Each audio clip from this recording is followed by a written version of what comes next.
주역고 2026년 1학기 중간고사 물리학원 내신 분석 리포트를 시작하겠습니다. 먼저 주역고 시험 범위는 힘과 운동부터 전기장과 전기에너지였고요.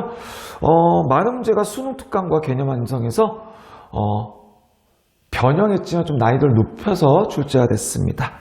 자, 그리고 배점이 높은 문항들은 난이도도 어렵지만 시간이 좀 많이 필요했습니다. 그래서 그런 문항일수록 우리가 푸는 스킬이 좀 더 중요한 게 생각이 들겠죠.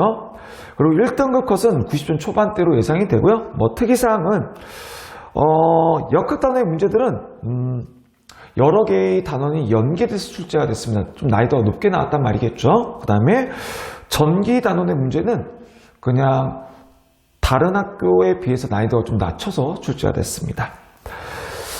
좀 전에도 말했던 내용이지만 많은 시간을 요구하는 문제가 다수 출제가 됐습니다. 배점이 높은 문제들. 그래서 좀 전에도 말씀드렸지만 스킬이 좀 많이 필요하다 이거겠죠. 대표 문항은 4가지 정도 설명을 드릴 건데요. 7번입니다. 7번 문제 그렇게 어렵지 않죠. 등가속도 운동하고 있고 구간별로 시간과 그 다음에 속력과 거리가 나와 있기 때문에 맞죠? 그래서 근데 이게 붙어서 진행하는 것은 훨씬 더 쉽겠지만 이 구간이 나눠져 있기 때문에 그래도 어렵진 않은 문항이죠. 그런데 학생들이 느끼는 체감량이 좀 더 높았을 것이다 라고 해서 대표 문항으로 선정을 했고요. 9번 보겠습니다. 9번도 우리가 많이 풀었던 문제죠. 문제가 이렇게 움직이고 있다가 실이 끊어졌다. 맞죠? 그때 문제겠지만 끊어졌을 때 B 끊어지기 전과 후겠죠. B의 R자임이 시간에 따라서 변하죠.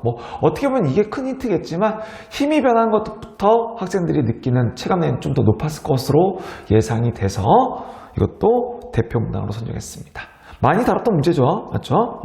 13번입니다. 13번 보게 되면 이거는 진짜 학생들이 좀 많이 어려워했죠. 이것 또한 근데 그렇게 어렵진 않죠. 받침대에 실이 연결되어 있고 나머지 줄에 사람이 이렇게 끌고 있죠. 이때 사람에게도 장력이 작용하고 받침대에도 장력이 작용한다. 이것만 알게 되면 쉬운 문제인데 선생님이 쉽게 설명을 해도 학생들이 받아들였을 때 조금 헷갈렸던 것 같아요. 그렇죠? 그래서 힘의 표현만 정확하게 쓰게 되면 이 문제 진짜 쉬운 문제입니다. 그런데 학생들이 많이 헷갈려해서 이것 또한 선생님이 대표 문항으로 선정을 했죠. 자, 그 다음에 19번 문항입니다.